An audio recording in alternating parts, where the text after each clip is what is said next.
All right. Hey, guys. Nice to be here today.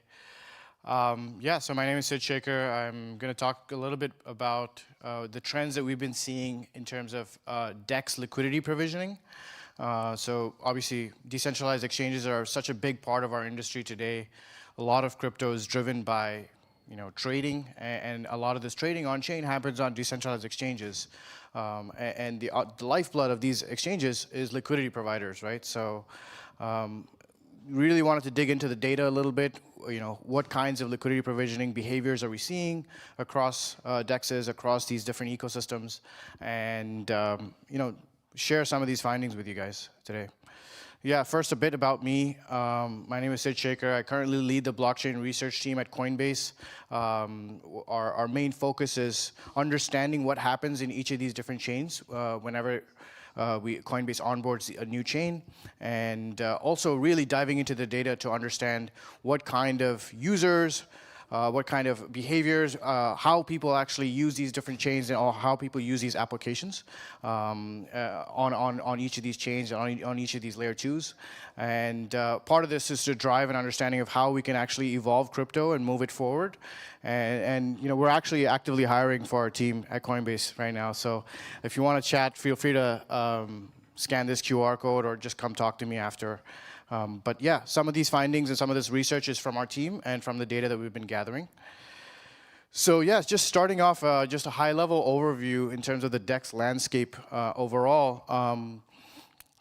We've seen a pretty big transition from the early 2020 to where we are today in terms of the segmentation of DEXs in the ecosystem. Obviously, what started out as a pretty dominant run by Uniswap, we've seen a pretty good segmentation in terms of different varieties, different flavors of DEXs on different chains as well. Some interesting innovations coming out recently, of course, as well with Maverick, with Trader Joe, PancakeSwap, and so on and so forth. But even today, if you see the orange bit at the right-hand side, in 2023, Uniswap V3 is still kind of the dominant DEX in terms of overall volume. And diving into pairs across all of these DEXs, the most dominant pair still remains ETH USDC, which is the most traded pair in all of DeFi and all of in any on-chain DEX. And as you can see in the chart over here, it dwarfs every other pair in terms of transactions and also number of unique addresses transacting on the pair by far. And this is a pretty interesting trend we've seen. Partially, this is due to a lot of dApps using ETH USDC as a kind of routing pair to move liquidity in and out of to perform their functionality. But also in general, it's attracted the most liquidity and the most sticky liquidity for some reason, which is an interesting phenomenon that we've been seeing. And even when we look into pairs that have at least one stablecoin involved with them, the defining trend of this past cycle has been stablecoin supply growth, with USDC and USDT market caps increasing tremendously. We still see that the ETH USDC pair is by far and away the biggest volume pair when compared to even stablecoin pairs in isolation. We had the Stable Summit a few days earlier. We were just talking about this trend, which is it's pretty remarkable how, the stickiness and the kind of durability of ETH USDC as a pair. And when you kind of look into LPs overall and dive into what kind of LPs are actually providing liquidity in these pairs, what's interesting to see is actually ETH USDC has a pretty diverse demographic of LPs. The largest LP today on ETH USDC only holds around 12% of the LP market share. And then as we go down the list to a stable pair, USDC, USDT, we see that 75% of the LP is held by 3 LPs, which is pretty remarkable. And then with Uni-ETH, it's a volatile altcoin pair. We see, again, a pretty big domination by two large LPs. So, on the one hand, it's a positive in terms of decentralization of the LP base for ETH USDC, but it's also something. This is a stat that's not often looked at when people decide to provide liquidity in pairs. Like, what is the composition of an LP pool, and how large are these LPs actually? So, wanted to take a look into these distribution profiles, and then pretty interestingly, even like looking at a per day stats, this is very interesting, which is just how many people actually provide and remove liquidity on any given day on DEXs. Through many of the past few months on mainnet Ethereum, we haven't seen more than 100 addresses either provide or remove liquidity, as you can see in this chart over here, on a DEX. So it's a pretty small population overall. We have over several thousand people just in this conference alone. Actually, maybe just a show of hands, how many of you guys have provided liquidity on a DEX? Wow. So almost this entire room has provided liquidity, but the on-chain data shows something pretty interesting. So this is on mainnet, of course. On layer 2s, we're seeing more and more provisioning going on, especially on Arbitrum today. And we hope that grows even more with the launch of Base. Coinbase's layer 2. But this is pretty interesting stats for mainnet Ethereum, actually. And then when we actually look into the volume of liquidity provided by these 100 or so LPs, it's pretty significant. Anywhere from a few $100 million to a few $1 billion a day goes in and out of these pools. And as was mentioned earlier in the talk earlier today, a lot of this liquidity is just-in-time liquidity that just comes in just when a swap is happening and then comes back out, and is executed by pretty sophisticated bots that are clearly running automated strategies and monitoring the price across many different venues. And so it's a pretty staggering number in terms of how few the LPs are, but also how large the size of the LP is being provided and removed is. And this is kind of the state of the ecosystem today. And when we think about why this may be happening, what are some of the reasons? This is a great piece of research done by Ambient Finance in terms of LP profitability, or LP P&L.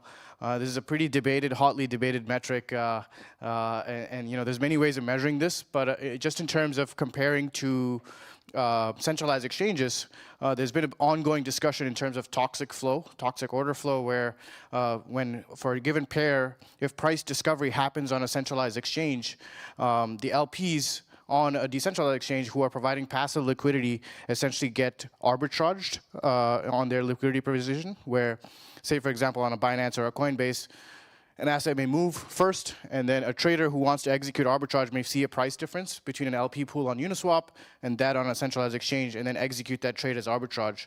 And the LP who is providing passive liquidity essentially gets a worse price because they're not capturing that best price on the centralized exchange. So this is actually kind of a fundamental issue with providing on-chain only liquidity, in the sense that if price discovery happens on other venues, the fees and the returns gained by LPs actually has to surpass that in terms of the loss that they suffer from arbitrage traders and what's called toxic flow today. And it's a pretty deep topic. There's several papers been written on this today, but it's also something that we have to look into the data a bit more to dig deep, because there's no clear way of telling who's toxic and who's not, who's arbitraging, who's not.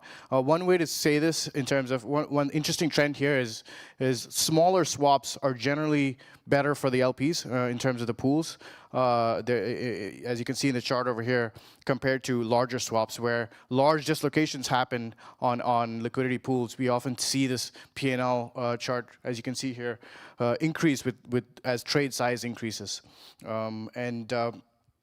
Some of this is due to just the way that LP provisioning is structured today on Uniswap V3, which is the largest exchange. As we saw earlier, fee tiers, people can only provide liquidity on certain fee tiers for certain pools.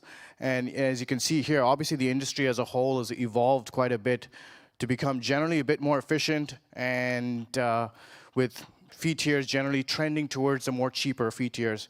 The lighter sections at the bottom of this chart are cheaper ranges for people to trade on. But even with volatility, you see here, at certain periods of volatility, we've seen liquidity shrink to pretty small amounts, especially in certain price ranges, and that results in more trades being executed on more expensive fee tiers.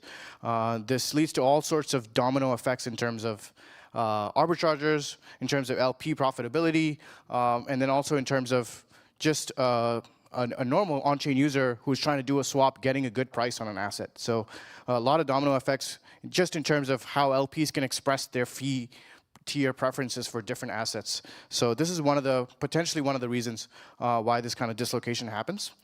And this is an interesting look. In fact, when you think is all hope lost for passive LPs, maybe, maybe not. We saw pretty large positions. These are just two examples out of many of profitable LPs. These are two examples of LPs who've been LPing on the ETH USDC pair for a whole year since July of 2022. The exact ranges they use, they entered the pool when ETH was at $1,700 in July last year. The top LP had $7.5 million of LP, and today they've made $3.5 million of fee P&L, which is a pretty significant, almost 50% gain.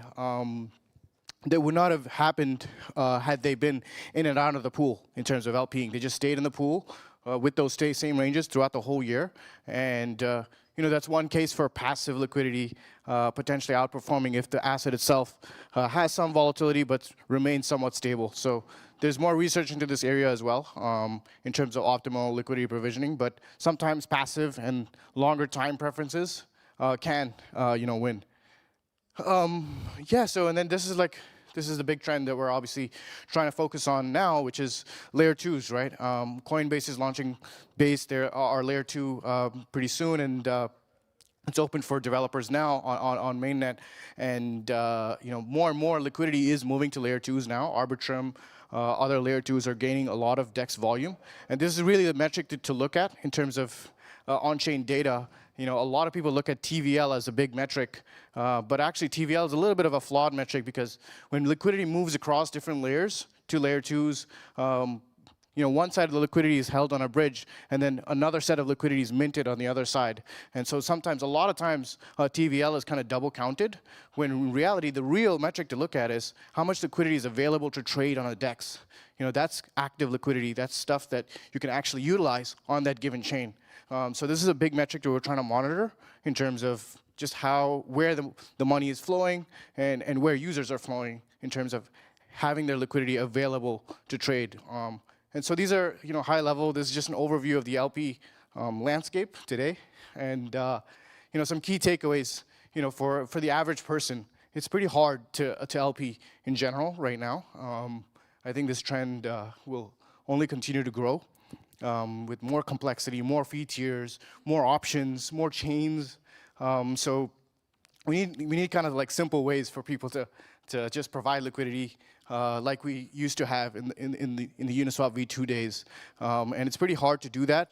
But at the same time, there's the counterpoint, which is we need more ways of expressing preferences, right? We need more fee tiers. We need more ways to change up the fee tiers when volatility occurs or different conditions occur, right? So I think it's a balance here. I think we need to have, in general, more metrics available, similar to what we saw here in terms of the composition of LPs on given pools, but also simpler interfaces that can combine the best of both worlds, potentially by using vaults or other mechanisms to improve this landscape. So yeah, that's it for me, and open to any questions.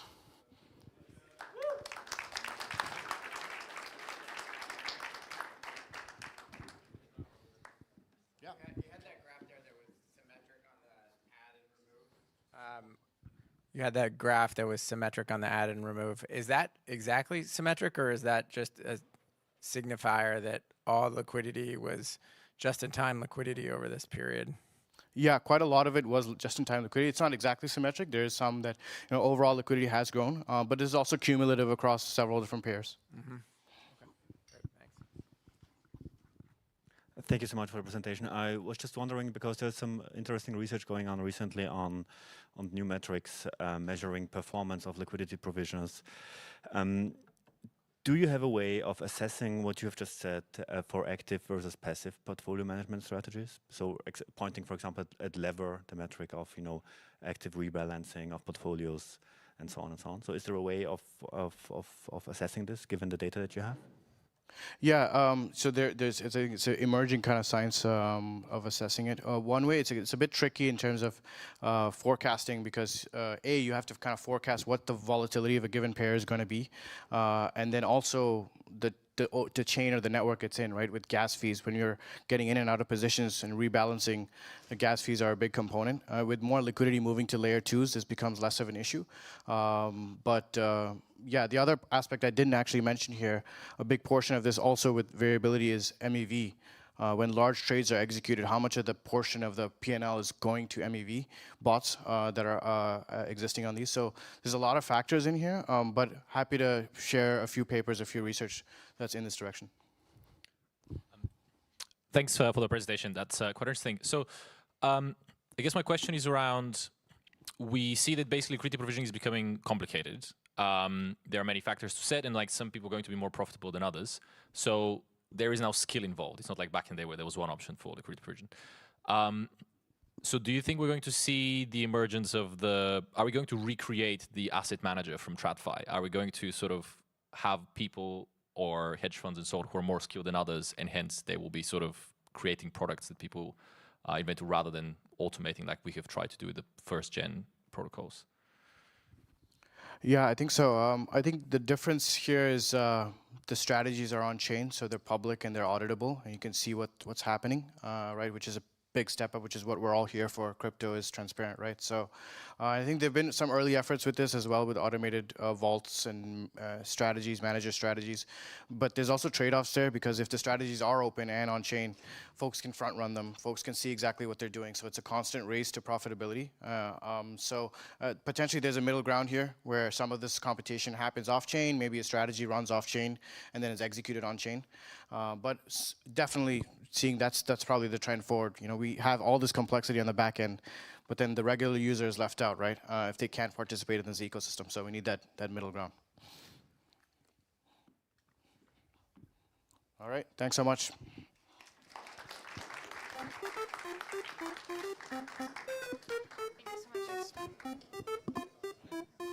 so much.